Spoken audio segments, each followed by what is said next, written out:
Okay, once you have removed the typewriter from the box, this is the lock over here.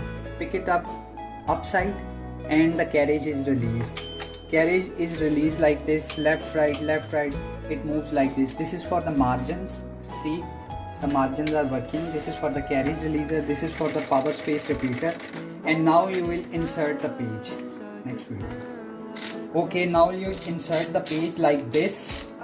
Page inserted and you will start writing. See, I am writing Izmir town or Canal Road.